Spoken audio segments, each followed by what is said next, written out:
wherever you are. My name is Sholake Agishi, and I'm happy again to be here. This time I'm going to be sharing with you on the subject of intellectual property as it relates to you as a business owner. Okay, so intellectual property basically has to do with properties that you have that is not real, it's not tangible, but it has to do with your mind and the production of your intellect, your ideas, your designs, whatever you're able to create is a function of your creativity. And so the law presumes that since you created this idea or whatever it is that you created, you need to be protected to enjoy the benefits of your creation.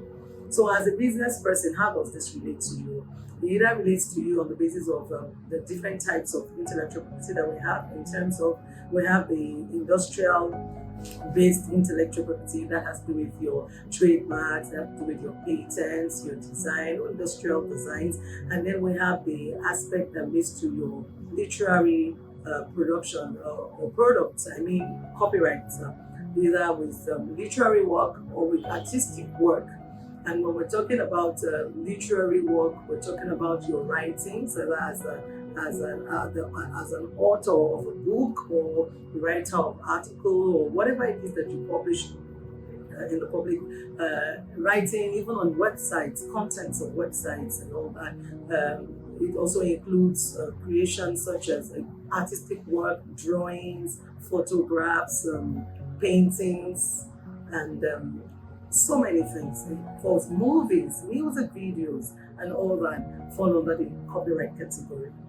Today, I'm just going to be looking basically at copyright, trademarks, and then tomorrow, next week, we'll be looking at copyright. So, trademark, how does trademark concern you as a business owner? You ask me, you should be concerned about your trademark. It has to do with your brand identity. What's your brand identity? It's about how the world perceives you. How does the world recognize your product? How have you been able to ingrain and to put yourself in the mind of the public? And so we talk about brand identity. Your trademark can either be a logo or a sign or a combination of letters and numbers, something that represents your product or your service and becomes registered so that the public identifies you or your product with that logo or with that sign. So that gives you the advantage of uniqueness. It becomes, so to say, judicially noticed, as we say. It becomes common knowledge that this logo or this sign represents your product, and that enhances business. I can tell you over and over again. So if you're into production of some products, whatever products, and you see the good thing is that trademark can be in any category. There are several categories: food category, pharma products category, all kinds, engineering.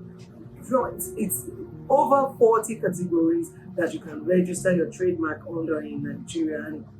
And that means that there is nothing you're doing that cannot come under any of this, so that you have a uniqueness. The other thing that you gain from having a trademark is that trademark has a territorial advantage, has a jurisdictional advantage. And what that means is that if you're doing business in Nigeria and you register your trademark for your product or your service in Nigeria, it's good. You can operate in any part of Nigeria and you'll be able to run your business or sell your product or your service to anybody. However, if you have to move out of Nigeria to any other part of the world, then you also need to register in that country, except if you are registered internationally. So you also need to take note of that. Whatever you're doing, you have to look at it. If you're intending to sell outside your country, your home country, then you have to consider registering in that country. The same applies to businesses and products that you want to bring into your country to sell from other countries. Then you must understand that you have to get the trademark for you need to get trademark registration for those brands or those products for them to be able to sell within Nigeria.